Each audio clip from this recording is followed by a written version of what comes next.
વિજયા એકાદશીની વ્રત કથા. યુધિષ્ઠિરે પૂછ્યું, હે વાસુદેવ, હે કૃપા સિંધુ, માઘ કૃષ્ણ એકાદશીનું શું નામ છે?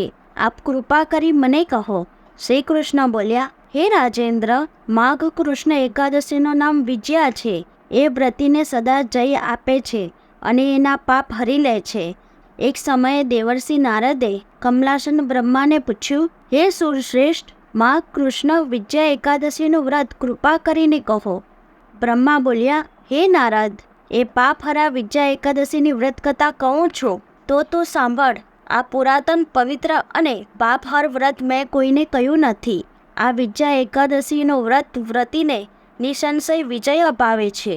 ભગવાન રામચંદ્ર 14 વર્ષનો વનવાસ વિતાવવા લક્ષ્મણ અને સીતા સાથે પંચવટીમાં જઈને રહ્યા. ત્યાં એમના નિવાસ દરમિયાન ભગવાન રાઘવના પવિત્ર અને તપસ્વીની પત્ની સીતાનું રાવણે હરણ કર્યું. એમના દુઃખથી સંભ્રમિત થયેલા રામ અરણ્યમાં સીતાજીની શોધ કરવા લાગ્યા. ત્યાં એમણે મરણ અવસ્થાએ પહોંચેલા જટાયુને જોયા.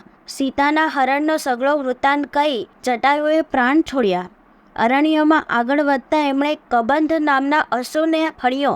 પછી એમણે સુગ્રીવ સાથે વાનર સેના એકત્રિત કરી. ત્યાં હનુમાનજીએ લંકાના અશોકવનમાં સીતાજીને જોયા અને રામચંદ્રજીની સંજ્ઞારૂપ એમની મુદ્રિકા સીતાજીને આપી એક મહાન કાર્ય કર્યું અને પાછા આવી ભગવાન રામને સગળો વૃત્તાંત કહ્યો.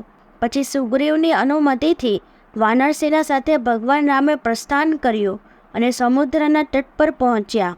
ત્યાં દુષ્ટ મહોદતીને જોઈ વિસ્મય પામેલા રામ લક્ષ્મણ કહેવા લાગ્યા, હે સૌમિત્ર, અગાધ જલથી પરિપૂર્ણ અને મહાકાર મત્સ્યો અને મગરોથી આવૃત આ વરુણાલય રૂપ મહાસાગરને આપણે કયા પુણ્યના પ્રભાવથી તરી શકીશું?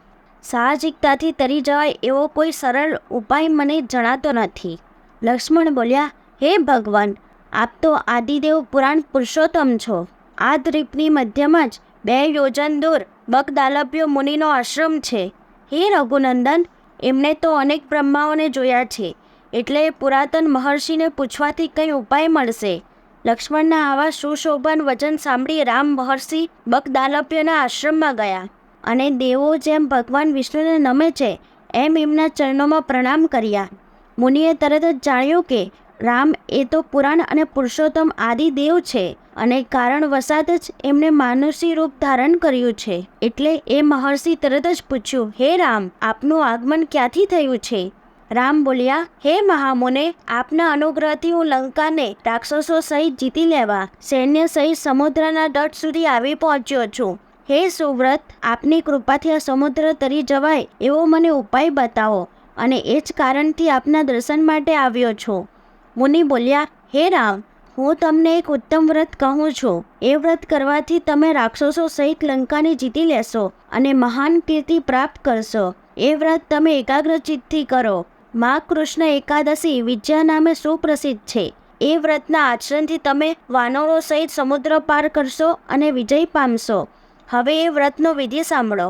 દશમીના દિવસે સુવર્ણના, તાંબાના અથવા માટીના જલપૂર્ણ પંચપલ્લવ સહિત કુંભની સ્ટંડીલ પર 7 ધાન્ય અને જવ નાખી સ્થાપના કરવી. એના પરના પાત્રમાં સુવર્ણના નારાયણની સ્થાપના કરવી. પછી એકાદશીના દિવસે પ્રાતઃ સ્નાન કરી પ્રસ્થાપિત કુંભ પર ચંદન પુષ્પ ચડાવવા, ધૂપ દીપ વિવિધ નૈવેદ્ય આદિ સમર્પિત કરી દાડીમ શ્રીફળ આદિ અર્પી ભગવાન નારાયણની પૂજા કરવી. હે રામ, એ કુંભને આગળ બેસી દિવસ પસાર કરવો અને રાત્રિએ જાગરણ કરવો.